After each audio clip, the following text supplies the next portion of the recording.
These are the two biggest keys. There's really nothing more important than these two right here. Level. This is why.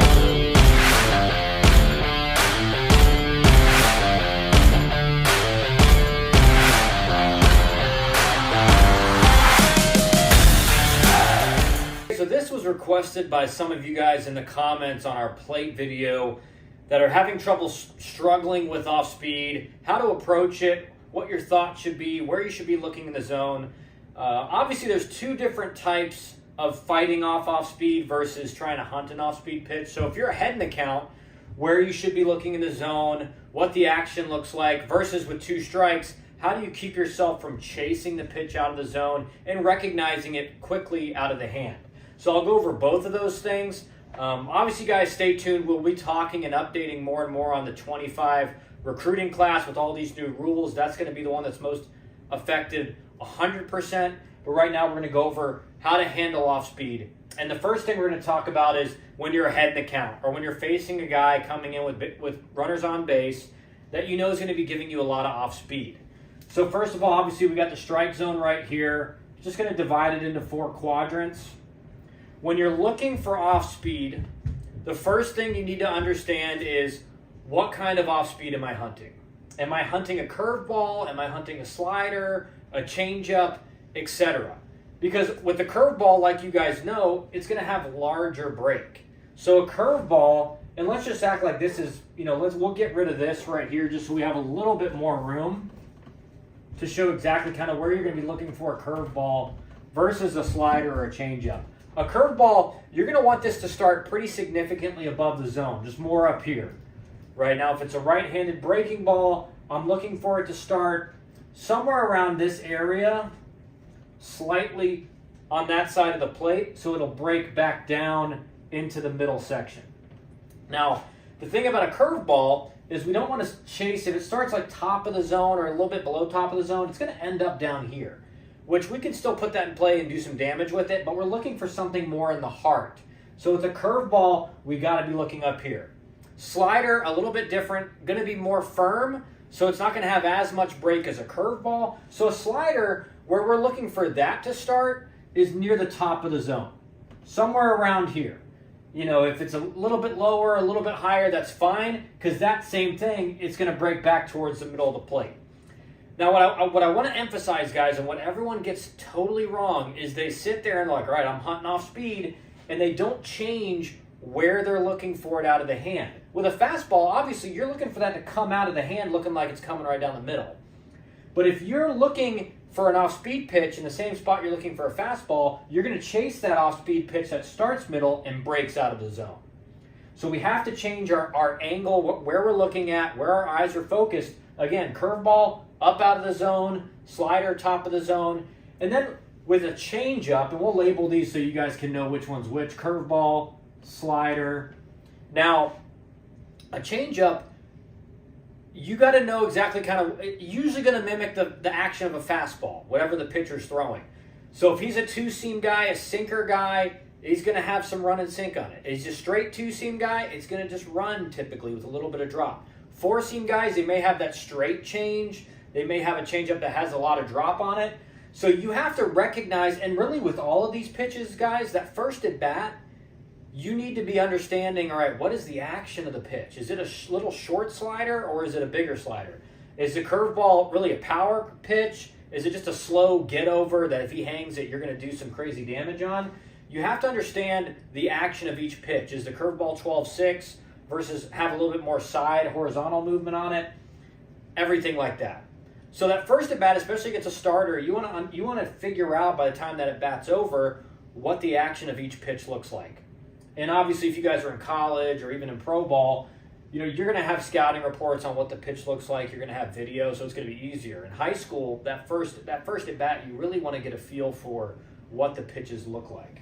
So this is kind of a guide. A changeup is going to be a lot like a slider. Let's say it's a right-handed pitcher again. Obviously, these are two right-handed pitch locations that we're looking for. A changeup is just going to be really opposite of a slider, because typically your changeup's going to have some arm side run on it. So we're going to be hunting kind of a lot like a slider somewhere on this side, so it'll run and drop back into the middle of the plate.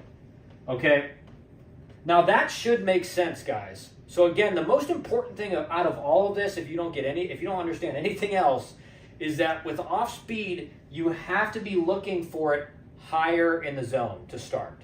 You can't be looking for it down the middle. That's what I see young hitters do so much, is while I was hunting a slider, but you were hunting the same location as a fastball, so you end up chasing that slider out of the zone and below the zone, or a curveball, changeup, etc.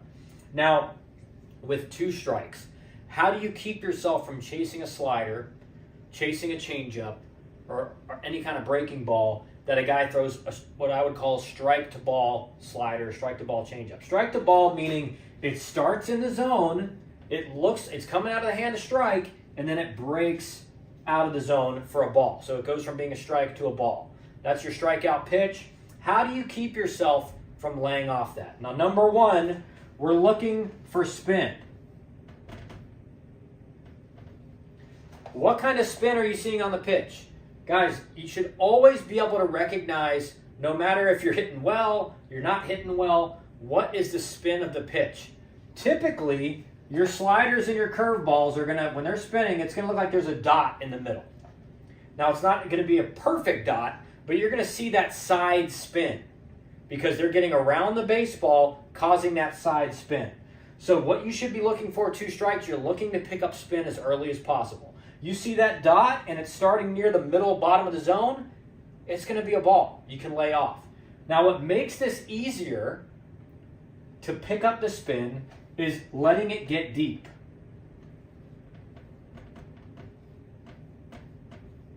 Now that means, and we talked about this in decision window video a little while ago, but you're letting that ball, instead of when you're ahead in the count, you're seeing the pitch, it looks good, you're making that decision.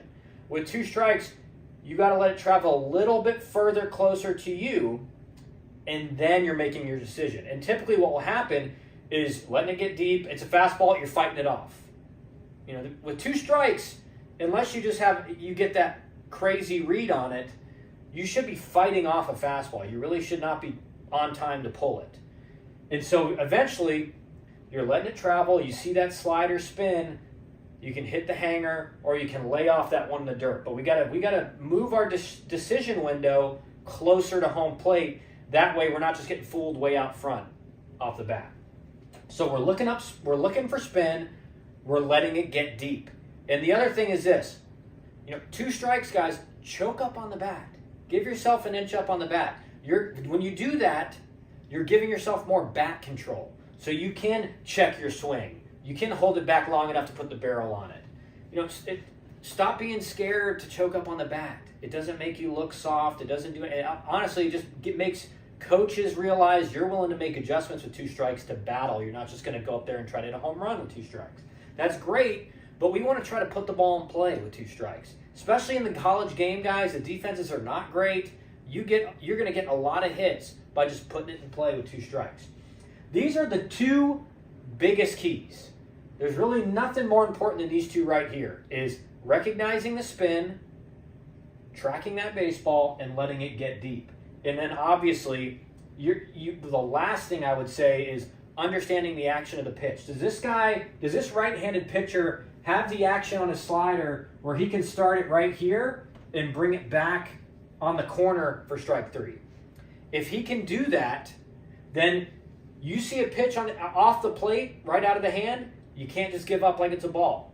Same thing with the breaking ball. If he's going to throw you that get over trying to steal strike 3, or he's going to hang it and you may be able to do some damage on it, you can't give up on a pitch way up here. That's why a lot of times you'll see those 4-seam guys that have the big breaking balls, they'll throw a fastball way up here, perfect time to come back with a breaking ball right off that tunnel and land it and freeze you for strike 3. So understanding what the pitcher can do with his repertoire. Does he have that backdoor curveball, backdoor slider? Can he throw a front hip changeup? If I'm a left-handed hitter and he throws a changeup at me right here and that breaks right back on the inside corner and freezes you for strike 3, these are things you got to be thinking about.